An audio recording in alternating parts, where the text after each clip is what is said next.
Menantuku marah besar dan memakiku rakus hanya karena aku memakan sepotong kue di kulkas. Sambil menangis, aku menelan hinaan tentang kue mahal itu. Dia tidak tahu siapa aku sebenarnya. Besok, aku akan melakukan hal yang membuatnya sangat menyesal. Sembari bersiap mendengarkan kisah ini, yuk, absen dulu di kolom komentar. Dari kota mana saja kalian menonton? Jangan lupa dukung channel ini dengan like dan subscribe ya, supaya kami makin semangat mempersembahkan cerita yang lebih menarik lagi. Hari itu matahari bersinar cukup terik menyengat kulit. Aku sedang berkunjung dan menginap di rumah anak lelakiku, Dimas. Sudah lama rasanya aku tidak melihat keadaannya secara langsung sejak dia menikah dengan Siska. Sebagai seorang ibu, aku tentu sangat merindukan anakku. Lagi pula, Dimas sering menelepon dan memintaku datang sekadar untuk menemaninya di akhir pekan. Siang ini, rumah mewah berlantai 2 itu terasa sangat sepi. Dimas masih berada di kantor untuk menyelesaikan pekerjaannya, sementara Siska, menantuku, sedang pergi keluar rumah entah kemana. Biasanya dia memang sering berkumpul bersama teman-temannya di kafe. Perutku tiba-tiba berbunyi dengan pelan. Aku menoleh melihat ke arah jam dinding klasik di ruang tengah. Waktu sudah menunjukkan pukul 1 siang. Pantas saja aku merasa sangat lapar. Rupanya aku belum makan siang sama sekali. Aku melangkah perlahan ke arah dapur yang mewah dan sangat bersih itu.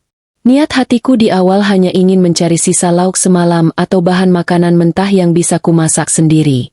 Namun, saat aku membuka pintu kulkas yang besar itu, pandangan mataku langsung tertuju pada sebuah kotak transparan kecil yang terletak tepat di rak bagian tengah. Di dalamnya terdapat sepotong kue coklat berlapis lembaran emas tipis yang terlihat sangat menggiurkan. Tanpa berpikir panjang lebar, aku mengambil kotak kecil tersebut. Pikirku saat itu, ini mungkin hanya sepotong kue biasa yang sengaja dibeli anakku untuk camilan di waktu luang. Aku mengambil sebuah sendok kecil dari laci dan mulai mencicipinya perlahan. Rasanya memang sangat luar biasa sedap. Manisnya pas dan langsung lumer di dalam mulut. Karena perutku sudah keroncongan, aku menghabiskannya dalam beberapa suapan saja. Perutku lumayan terisi sekarang. Aku pun kembali menutup pintu kulkas rapat-rapat dan mencuci sendok kotor yang baru saja kugunakan di wastafel. Belum sempat aku mengeringkan tanganku yang basah dengan lap. Terdengar suara pintu depan rumah terbuka dengan sangat kasar.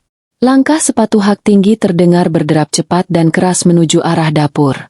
Siska muncul dengan wajah yang tampak lelah dan riasan wajah yang masih tebal. Matanya langsung tertuju tajam padaku, lalu beralih dengan sangat cepat ke arah tempat sampah di dekat wastafel tempat kubuang kotak plastik transparan tadi. "Ibu!" teriaknya tiba-tiba dengan sangat keras. Suaranya melengking tajam memecah keheningan rumah, membuat jantungku berdegup kencang karena begitu terkejut. "Ada apa, Nak?" tanyaku lembut. Mencoba menenangkan debaran dadaku yang bergemuruh. Mata Siska melotot marah ke arahku. Dia menunjuk-nunjuk kasar kotak plastik kosong yang tergeletak di tempat sampah. "Ibu makan kue yang ada di dalam kulkas. Ibu tahu tidak itu sebenarnya kue apa?" Aku mengangguk ragu dan pelan. Sangat bingung melihat kemarahannya yang tiba-tiba meledak-ledak. "Iya, ibu lapar. Ibu lihat ada kue. Jadi ibu makan saja. Maaf kalau..." "Dasar rakus," potongnya cepat tanpa ampun. Jarinya kini menunjuk tepat ke depan wajahku yang mulai menua. "Ini kue mahal, Bu. Kue impor yang tidak dijual di sini. Aku sudah memesannya sejak bulan lalu dari luar negeri dan harganya jutaan rupiah. Ibu enak saja memakannya sampai habis tidak bersisa." Aku mematung di tempat. Kata "rakus" yang baru saja keluar dari mulut menantuku itu terasa seperti tamparan yang sangat keras di wajahku. Dadaku terasa amat sesak. Selama hidupku, aku tidak pernah dihina seperti ini, apalagi oleh anggota keluarga sendiri. Ibu kan bisa masak mie instan atau goreng telur sendiri. Kenapa harus kue mahalku yang dimakan? Dasar tidak tahu diuntung. Sudah numpang di sini, malah bikin rugi banyak. Siska terus memberondongku dengan kata-kata kasar yang menyakitkan. Sama sekali tidak mempedulikan perasaanku yang usianya jauh lebih tua darinya. Air mataku akhirnya menetes perlahan membasahi pipi. Aku tidak sanggup lagi membalas perkataan kejamnya. Mulutku terkunci rapat.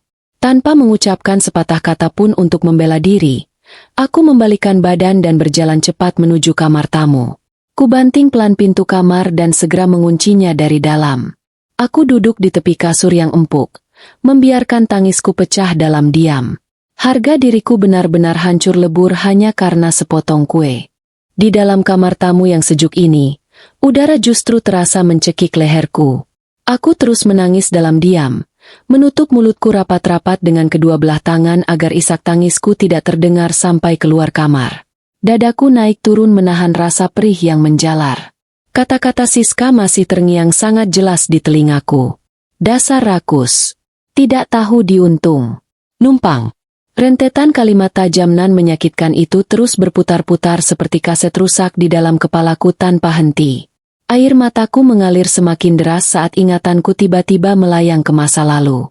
Aku teringat bagaimana beratnya perjuanganku membesarkan anakku sendirian tanpa sosok suami. Dulu, aku harus banting tulang dari pagi buta hingga larut malam. Keringat, rasa lelah, dan air mata sudah menjadi sahabat karibku setiap hari. Semua pengorbanan itu kulakukan murni hanya demi melihat anakku sukses dan memiliki kehidupan yang jauh lebih baik dariku di masa depan. Selama ini, aku memang sengaja tampil sangat sederhana di depan mereka. Aku sering memakai daster pudar, sandal jepit biasa, dan tak pernah memakai perhiasan mencolok setiap kali berkunjung kemari. Aku sama sekali tidak ingin mencampuri urusan rumah tangga mereka. Aku hanya ingin melihat anakku hidup damai dan bahagia dengan wanita pilihannya.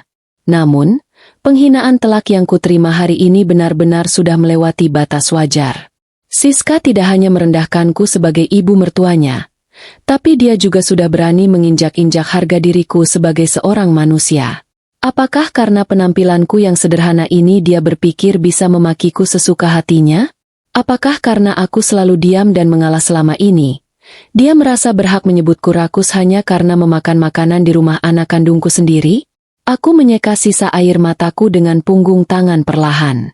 Tangisku berangsur mereda, lalu digantikan oleh sebuah perasaan dingin yang menyelinap kuat ke dalam dada. Perasaan marah dan ketegasan yang sudah sangat lama kubiarkan tertidur kini bangkit kembali. Cukup sudah aku bersikap mengalah demi menjaga keharmonisan rumah tangga anakku. Jika Siska berpikir harta benda adalah segalanya dan berani menilai orang lain hanya dari penampilan luarnya saja, maka dia benar-benar harus diberi pelajaran yang setimpal. Malam perlahan turun menggantikan sore yang kelabu. Dari balik pintu kamarku yang masih terkunci rapat, aku samar-samar mendengar suara Siska berbicara. Dia sedang menelepon anakku dengan nada suara yang sengaja dikeraskan, seolah memastikan aku mendengarnya dari dalam sini. Iya, ibumu itu benar-benar bikin kesal. Kue mahalku dihabiskan begitu saja tanpa rasa bersalah. Dia pikir itu kue murah dari pasar tradisional? Cepat suruh ibumu pulang kampung besok pagi. Aku sudah tidak tahan punya mertua kampungan seperti dia. Omel Siska dari arah ruang tengah tanpa ragu sedikit pun. Aku tersenyum tipis nan dingin mendengar cibirannya yang sombong itu. Tanganku perlahan meraih ponsel pintar yang tergeletak diam di atas meja nakas. Dengan sangat tenang, aku mencari sebuah nama kontak khusus di buku telepon dan langsung menekan tombol panggil. Panggilan itu langsung tersambung pada dering kedua. Halo, Nyonya Besar. Ada yang bisa saya bantu malam ini? Sapa suara seorang pria dari seberang telepon dengan nada yang sangat hormat dan tunduk. Siapkan rencana kita sekarang juga. Pesan semua kue terbaik dan termahal dari toko kenalanmu. Pastikan besok pagi semuanya sudah sampai tepat di alamat rumah anakku.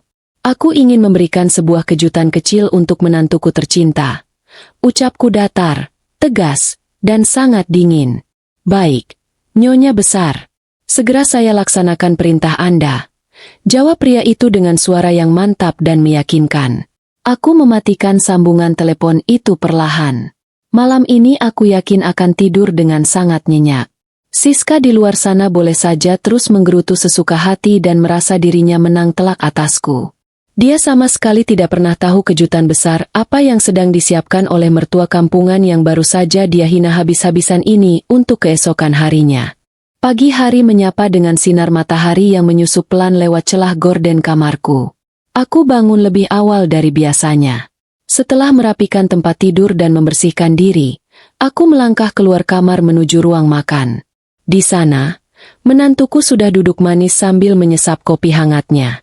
Penampilannya sangat rapi dan mewah. Sepertinya dia bersiap untuk pergi berkumpul bersama teman-temannya lagi hari ini. Saat melihatku berjalan mendekat, wajahnya langsung berubah masam dan sangat ditekuk. Dia terang-terangan membuang muka, sengaja mendengus keras agar aku mendengarnya. Sama sekali tidak ada sapaan selamat pagi, apalagi tawaran sarapan untukku. Dia menunjukkan ketidaksukaannya dengan sangat jelas. Berharap perlakuan sinis ini membuatku tidak betah dan segera angkat kaki kembali ke kampung halamanku. Aku hanya diam dan mengambil segelas air putih hangat di dapur. Sambil membelakanginya, aku tersenyum tipis. Menantuku ini sungguh pandang bulu. Dia mengira aku hanyalah seorang janda tua dari kampung yang miskin dan tak punya apa-apa, yang datang hanya untuk menumpang hidup pada anak lelakiku. Dia tidak pernah tahu rahasia besar yang selama ini kusimpan rapat-rapat. Bahkan dari anakku sendiri pada awalnya. Dulu, setelah suamiku meninggal dunia, aku memang harus berjuang dari bawah untuk menyambung hidup. Namun, keringat dan kerja kerasku tidak mengkhianatiku. Berawal dari menitipkan jajanan pasar dan kue tradisional buatan tanganku sendiri di warung-warung kecil, usahaku terus berkembang sangat pesat. Aku berhasil mendirikan sebuah toko roti kecil yang perlahan menjadi besar. Selama puluhan tahun berbisnis siang dan malam, aku sukses membangun jaringan waralaba toko kue tradisional dan modern kelas atas yang tersebar di seluruh penjuru provinsi. Pabrik rotiku mempekerjakan ratusan karyawan profesional. Keuntungannya sudah tak perlu dipertanyakan lagi. Sangat lebih dari cukup untuk membeli apapun yang kumau. Namun, beberapa tahun belakangan ini, aku merasa sudah terlalu tua untuk mengurus semuanya sendiri secara langsung. Aku menyerahkan seluruh kendali operasional bisnisku kepada orang kepercayaanku. Aku memilih pensiun dan menikmati masa tuaku dengan tenang di rumah sederhana di kampung. Aku sengaja menyembunyikan identitas asliku dari menantuku ini. Aku ingin tahu bagaimana karakter aslinya saat berhadapan dengan orang yang dia anggap berada jauh di bawahnya. Sayangnya, ujian kecil tentang sepotong kue kemarin sudah menunjukkan warna aslinya yang penuh kesombongan. Ibu kapan mau pulang? Anakku pasti lelah kalau harus terus bekerja keras untuk mengurus ibunya yang cuma bisa merepotkan di rumah ini. Sindir menantuku tiba-tiba, memecah lamunanku di dapur. Suaranya terdengar sangat angkuh dan menusuk telinga. Aku membalikkan badan dan menatap matanya dengan sangat tenang. Ibu masih betah di sini. Mungkin sebentar lagi ada hal penting yang mau ibu urus. Jawabku singkat tanpa ada nada marah sedikit pun. Menantuku mencibir sinis mendengar jawabanku. Baru saja dia hendak membuka mulut untuk kembali melontarkan hinaan. Sebuah suara mesin kendaraan besar terdengar menderu keras memecah keheningan kompleks perumahan elit ini. Suara bising itu berhenti tepat di depan pagar rumah anakku. Melalui jendela kaca ruang tamu, kami berdua bisa melihat sebuah mobil box pendingin berukuran besar dan mewah terparkir di sana. Logo toko kue bertaraf internasional tercetak sangat besar di sisi badan mobil tersebut. Menantuku langsung berdiri dari kursinya dengan raut wajah kebingungan yang sangat kentara. Rasa penasaran mengalahkan keangkuhan menantuku. Dia segera melangkah cepat dengan sepatu hak tingginya menuju pintu utama dan membukanya lebar-lebar. Aku berjalan perlahan mengikutinya dari belakang, lalu berdiri diam di ambang pintu sambil melipat kedua tangan di depan dada. Dua orang pria berseragam rapi dan memakai sarung tangan putih bersih turun dari bagian depan mobil box pendingin tersebut. Mereka bergegas membuka pintu belakang mobil, lalu dengan sangat hati-hati mulai menurunkan puluhan kotak kue berdesain elegan berlapis pita emas. Mata menantuku terbelalak lebar melihat pemandangan menakjubkan di depannya. Tentu saja dia sangat mengenali logo pada kotak-kotak eksklusif tersebut. Itu adalah merek toko kue internasional langganan para artis yang paling terkenal karena harganya yang sangat fantastis dan rasanya yang luar biasa lezat. Kue-kue dari toko bergengsi itu tidak bisa dibeli sembarangan oleh orang biasa. Para pelanggan harus memesan dan mengantre panjang selama berbulan-bulan hanya untuk mendapatkan satu kotak kecil saja. Tunggu dulu, Mas. Berhenti. Teriak menantuku panik sambil menghampiri salah satu kurir yang sedang mengangkut tumpukan kotak kue menuju teras rumah. Kalian pasti salah alamat. Memang aku sering membeli barang-barang mahal, tapi aku sama sekali tidak memesan kue-kue sebanyak ini. Lagi pula, dari mana kalian tahu alamat rumahku? Bawa pergi saja semuanya. Aku tidak mau disuruh membayar pesanan nyasar miliaran rupiah ini. Kurir itu menghentikan langkahnya sejenak dan tersenyum sangat sopan. Dia mengambil sebuah papan dada kecil berisi lembaran kertas tanda terima dari sakunya. Mohon maaf, Nyonya. Kami sama sekali tidak salah alamat. Semua pesanan istimewa ini sudah dibayar lunas sepenuhnya sejak tadi malam tanpa kurang 1 sen pun. Ini adalah pesanan berstatus VVIP khusus untuk Nyonya besar. Jelas kurir itu dengan nada suara yang tenang dan sangat profesional. Nyonya besar? Siapa Nyonya besar yang Mas maksud? Di rumah ini hanya ada aku dan ibu mertuaku yang kampungan itu. Bantah menantuku dengan nada jengkel dan meremehkan. Masih tidak percaya dengan apa yang baru saja didengarnya. Aku tersenyum simpul, lalu melangkah maju melewati menantuku yang masih mematung kebingungan di halaman depan. Dengan langkah tenang dan penuh keanggunan, aku menghampiri kurir tersebut. Aku yang memesannya. Mas, tolong letakkan semua kotak kuenya langsung di atas meja makan besar di ruang tengah sana. Ucapku sambil mengambil pulpen dari tangan kurir itu dan menandatangani kertas tanda terima dengan cepat. Baik, Nyonya besar. Sesuai pesanan dadakan semalam, kami membawa 30 kotak kue varian paling langka dan termahal khusus untuk Anda nikmati hari ini. Jawab kurir itu seraya menundukkan kepalanya dalam-dalam, memberi hormat ke arahku. Wajah menantuku seketika berubah pucat pasi, seputih kertas kosong. Mulutnya terbuka sedikit, namun tidak ada satu patah kata pun yang berhasil keluar dari bibirnya yang bergetar. Dia tampak seperti orang linglung yang baru saja melihat kejadian mustahil di siang bolong. Matanya terus mengikuti pergerakan para kurir yang bolak-balik mengangkut puluhan kotak kue mewah itu ke dalam rumah tanpa henti. Hanya dalam waktu singkat, meja makan berukuran besar di ruang tengah sudah penuh sesak oleh kotak-kotak kue berharga puluhan juta rupiah tersebut. Kue yang kemarin dia ributkan dan dia sombongkan padaku kini tidak ada apa-apanya dibandingkan dengan tumpukan kemewahan yang terhampar nyata di depan matanya. Dia hanya bisa menatap kosong ke arah meja makan, menelan ludahnya sendiri dengan sangat susah payah. Suasana ruang tengah rumah anakku mendadak hening seketika. Menantuku masih berdiri kaku seperti patung, menatap nanar puluhan kotak kue mewah yang menumpuk di atas meja makan. Napasnya terdengar memburu, seolah dadanya sesak melihat pemandangan tak masuk akal di depan matanya. Aku hanya duduk tenang di kursi sofa, menyilangkan kaki sembari menikmati kebingungannya yang sangat kentara. Belum sempat dia mengucapkan sepatah kata pun untuk meluapkan rasa penasarannya. Terdengar lagi suara mesin mobil berhenti tepat di halaman depan rumah. Kali ini bukan mobil box pendingin, melainkan sebuah mobil sedan hitam mengkilap yang terlihat sangat elegan. Seorang pria bule berperawakan tinggi gagah turun dari dalam mobil tersebut. Dia mengenakan seragam putih koki yang sangat bersih dan rapi, lengkap dengan topi khasnya. Saat pria itu melangkah perlahan memasuki pintu depan rumah yang masih terbuka lebar, mata menantuku langsung membelalak semakin besar. Mulutnya ternganga lebar. Wajahnya yang tadi pucat kini berubah merah padam karena terlalu gembira bercampur sangat terkejut melihat siapa yang datang. Aku tahu betul siapa pria itu. Dia adalah seorang koki eksekutif dari toko kue bertaraf internasional tadi, sekaligus figur publik yang sangat sering warawiri di berbagai media sosial ternama. Menantuku ini pasti sangat mengidolakannya. Terlihat dari bagaimana dia sering memamerkan foto kue buatan koki tersebut di akun pribadinya. Dengan langkah tergesa-gesa dan senyum sumringah yang dipaksakan, menantuku segera merapikan rambutnya dan berjalan cepat menyambut kedatangan pria itu. Ya ampun, Chef! Suatu kehormatan besar Anda mau berkunjung langsung ke rumah saya. Silakan masuk, Chef. Sapa menantuku dengan nada suara yang sangat manis dan dibuat-buat, bertolak belakang dengan sikapnya padaku tadi pagi. Namun, koki eksekutif itu sama sekali tidak menghiraukan sapaan manis menantuku. Dia berjalan melewati menantuku begitu saja seolah wanita itu tidak terlihat sama sekali. Pria itu terus melangkah lurus menuju ke arahku yang masih duduk bersandar santai di sofa. Begitu sampai tepat di depanku, pria tinggi besar itu tiba-tiba menundukkan badannya dalam-dalam, lalu dengan penuh rasa hormat meraih tangan kananku dan menciumnya perlahan. Selamat pagi, Guru. Suatu kehormatan bagi saya bisa melayani pesanan Anda secara langsung hari ini.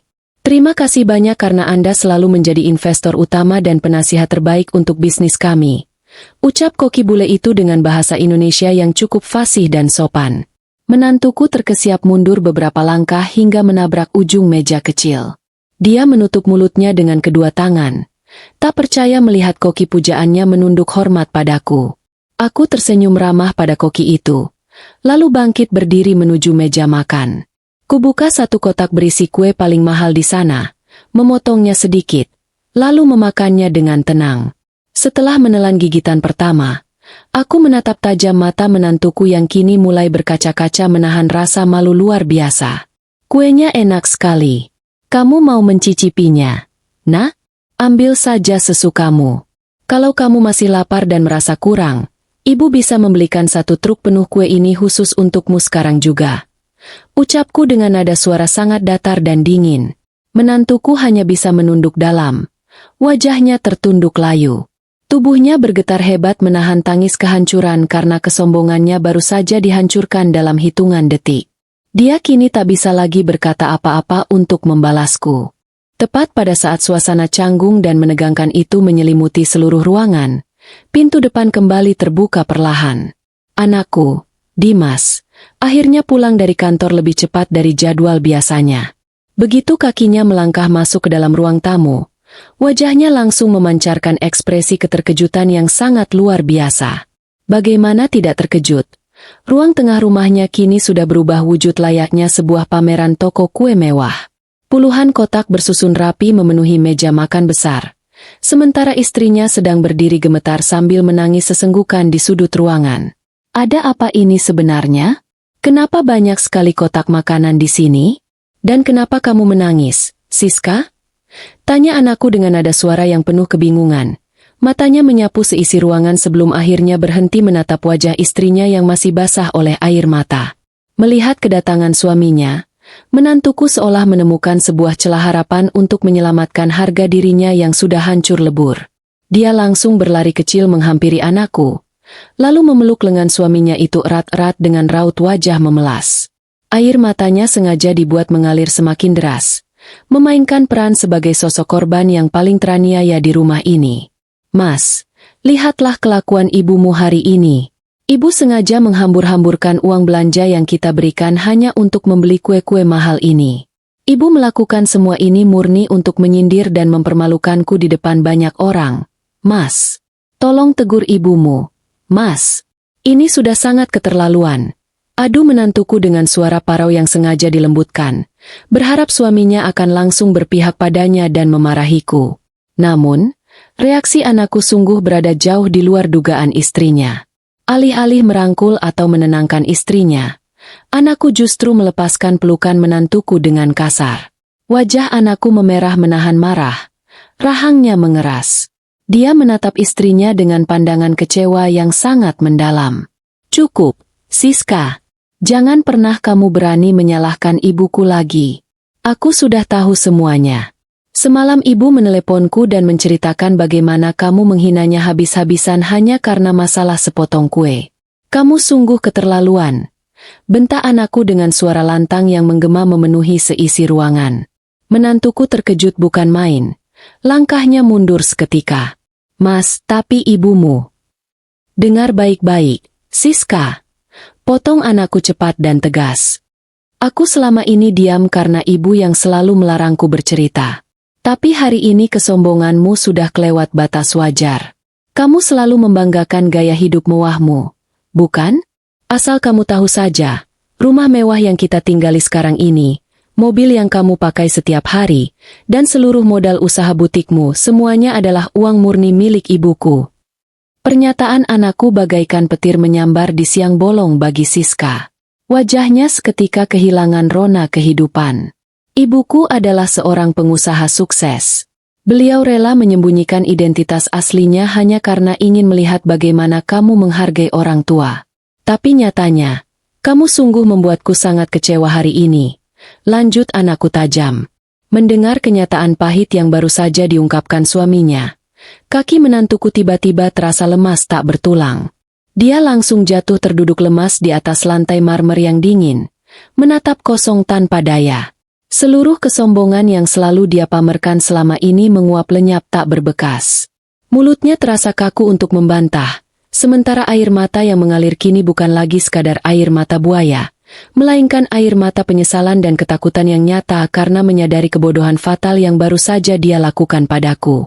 Lantai marmer yang dingin seakan menjadi saksi bisu kehancuran harga diri menantuku. Dia masih terduduk lemas tanpa daya di sana.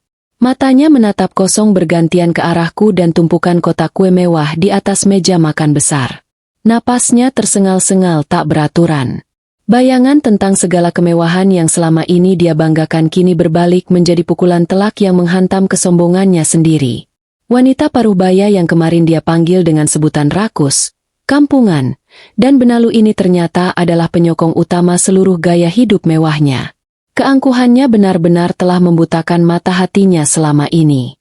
Aku sungguh tidak menyangka kelakuanmu bisa seburuk ini di belakangku, ucap anakku lagi memecah keheningan yang mencekam. Suaranya terdengar lebih pelan sekarang, namun tersirat kekecewaan yang teramat dalam dan tidak bisa disembunyikan. Selama ini ibu selalu melarangku untuk memberitahu dari mana asal semua harta kita. Ibu hanya ingin kamu menyayanginya dengan tulus sebagai keluarga, bukan karena kekayaannya. Tapi apa balasanmu? Kamu justru menginjak-injak harga diri ibuku di rumah ini. Menantuku menggelengkan kepalanya pelan. Air matanya jatuh semakin deras membasahi pipinya yang terlihat pucat pasi. Mas aku. Lidahnya keluh, tidak mampu merangkai satupun kalimat pembelaan yang masuk akal di telinga suaminya. Dengar baik-baik, sela anakku dengan nada suara yang sangat dingin dan tegas, membuat bahu istrinya bergetar hebat karena ketakutan.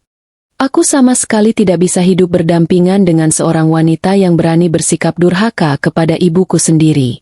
Kalau kamu memang sudah tidak bisa lagi menghormati dan menghargai keberadaan ibuku di sini, lebih baik pernikahan kita sampai di sini saja. Kita berpisah. Kata perpisahan yang baru saja keluar dari mulut anakku itu seketika membuat mata menantuku terbelalak lebar penuh kepanikan. Ancaman cerai adalah ketakutan terbesarnya saat ini. Jika dia diceraikan, dia tidak hanya kehilangan suaminya, tapi dia juga akan kehilangan seluruh fasilitas, rumah mewah, mobil, dan modal usahanya. Dia akan kembali menjadi bukan siapa-siapa. Dengan gerakan panik dan acak-acakan, menantuku langsung merangkak cepat mendekat ke arahku. Dia mengabaikan rasa gengsi dan malu yang sejak dulu selalu dia junjung tinggi. Tiba-tiba saja dia memeluk kedua kakiku dengan sangat erat, menenggelamkan wajahnya yang basah oleh air mata di sana. Tangisannya pecah tak tertahankan, bergema memilukan di seluruh penjuru ruang tengah. Ampun, ibu, tolong maafkan aku. Ratap menantuku dengan suara serak dan bergetar hebat. Aku memang sangat bodoh, Bu. Aku terlalu sombong dan buta. Aku minta maaf dari lubuk hatiku yang paling dalam. Tolong jangan biarkan Mas Dimas menceraikan aku, Bu. Aku janji akan sungguh-sungguh berubah. Aku mohon ampun, Ibu.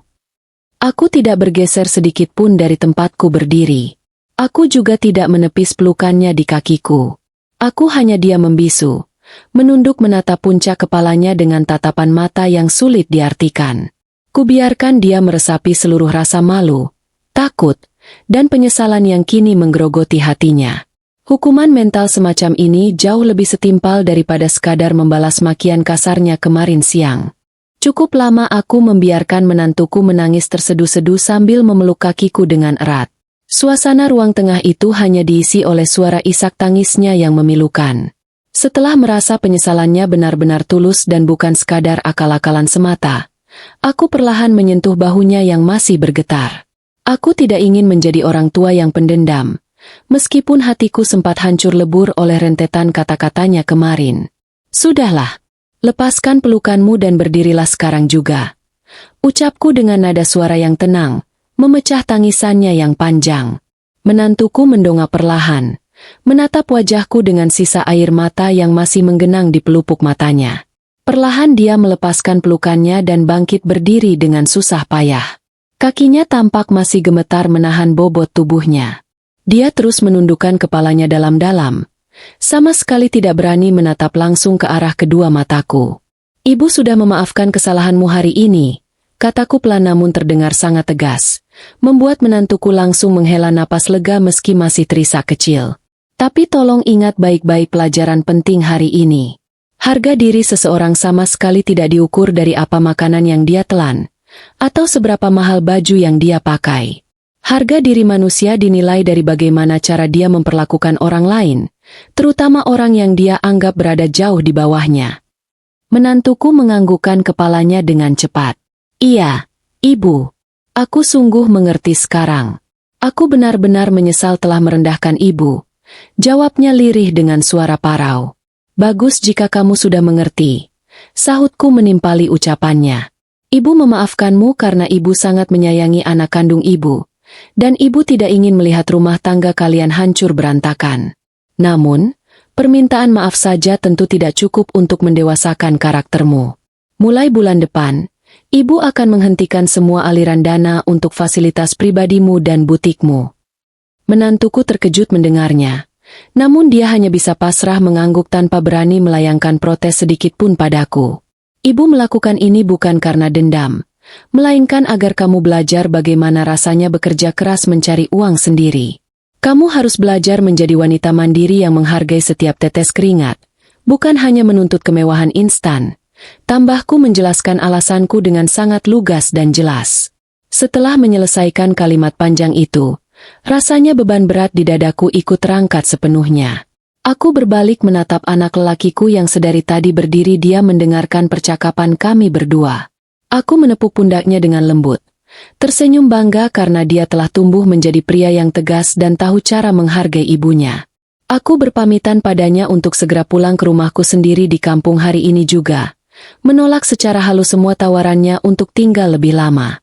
Sore itu, aku melangkah keluar dari rumah mewah anakku dengan kepala tegak dan senyum mengembang.